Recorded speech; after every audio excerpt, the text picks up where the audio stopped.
ragged gabble of the Bear Garden School as the women scratch and babble in Mrs. Organ Morgan's general shop, where everything is sold: custard, buckets, henna, rat traps, shrimp nets, sugar, stamps, confetti, paraffin, hatchets, whistles. Mrs. Ogmore Pritchard. La-di-da.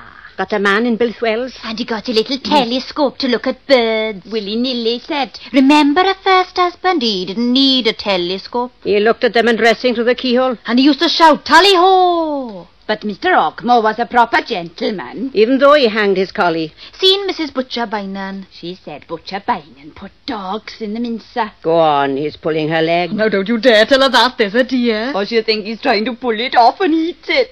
There's a nasty lot live here when you come to think. Look at that no-good boyo now. Too lazy to wipe his snout. And going out fishing every day, and all he ever brought back was a Mrs. Samuels. Been in the water a week. And look at Ocky Milkman's wife that nobody's ever seen. He keeps her in the cupboard with the empties. And think of dye bread with 2 wives. One for the daytime and one for the night. Men are brutes on the quiet. And how's Organ Morgan, Mrs. Morgan? You look dead beat. It's Organ all the time with him. Up every night until midnight playing the organ. Oh, I'm a martyr to music. Outside, the sun springs down on the rough and tumbling town. It runs through the hedges of Gusgog Lane, cuffing the birds to sing. Spring whips green down Cockle Row, and the shells ring out. Llaregib, this snip of a morning, is wild fruit and warm, the streets, fields, sands and waters springing in the young sun. Evans the Deaf presses hard with black gloves on the coffin of his breast, in case his heart jumps out. Where's your dignity? Lie down. Spring stirs Gossamer Bynan's schoolmistress like a spoon. Oh, what can I do? I'll never be refined if I twitch. Spring this strong morning foams in a flame in Jack Black as he cobbles a high-heeled shoe for Mrs. Dyebread to the gypsy, but he hammers it sternly out. There is no leg belonging to the foot that belongs to this shoe. The sun and the green breeze ship Captain Cat's sea memory again. No, I'll take the mulatto. By God, who's captain here? Parlez-vous jigger, madame?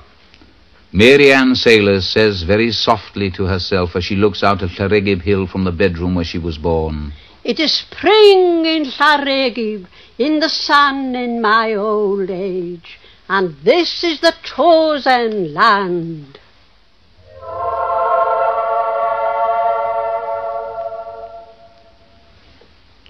And in Willy-nilly the postman's dark and sizzling, damp, tea-coated, misty, pygmy kitchen, where the spitting cat kettles throb and hop on the range, Mrs. Willy-nilly steams open Mr. Mog Edwards' letter to Miss Mavanui Price and reads it aloud to Willy-nilly by the squint of the spring sun through the one sealed window running with tears, while the drugged, bedraggled hens at the back door whimper and snivel for the licorice bog-black tea.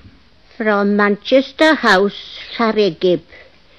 Sole prop, Mr. Mog Edwards, late of Tull. Linen ripper, haberdasher, master tailor, costumer.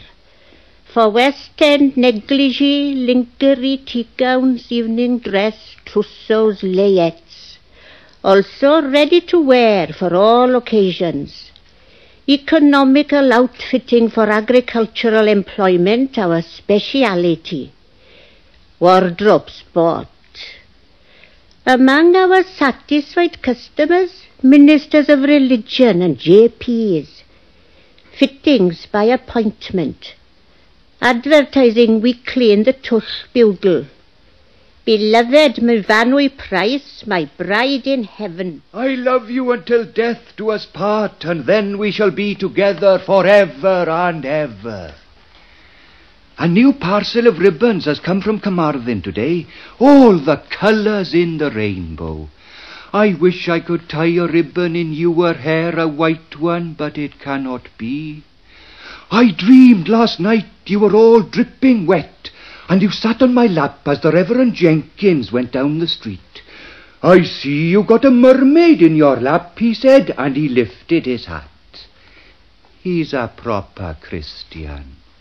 Not like Cherry Owen, who said you should have thrown her back, he said. Business is very poorly. Polly Garter bought 2 garters with roses, but she never got stockings, so what is the use, I say? Mr. Waldo tried to sell me a woman's nightie outsize. He said he found it, and we know where. I sold a packet of pins to Sinbad Sailors to pick his teeth. If this goes on, I shall be in the poorhouse. My heart is in your bosom, and yours is in mine. God be with you always, Mavanui Price, and keep you lovely for me in his heavenly mansion. I must stop now and remain your eternal Morg Edwards. And then a little message with a rubber stamp. Shop at Moggs. And willy-nilly, rumbling, jockeys out again to the 3-seated shack called the House of Commons in the back where the hens weep, and sees in sudden spring shine herring gulls heckling down to the harbour where the fishermen spit and prop the morning up, and eye the fishy sea smooth to the sea's end as it lulls in blue.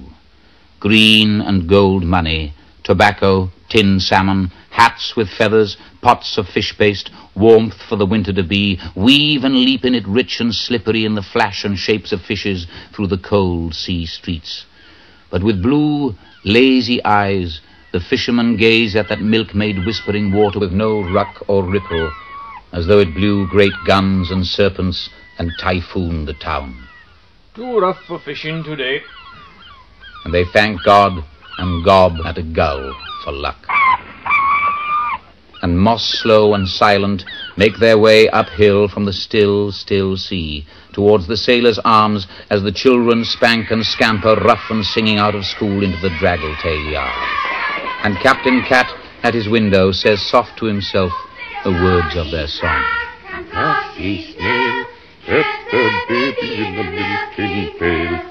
Flossie snail and Johnny Crack wanna pull it out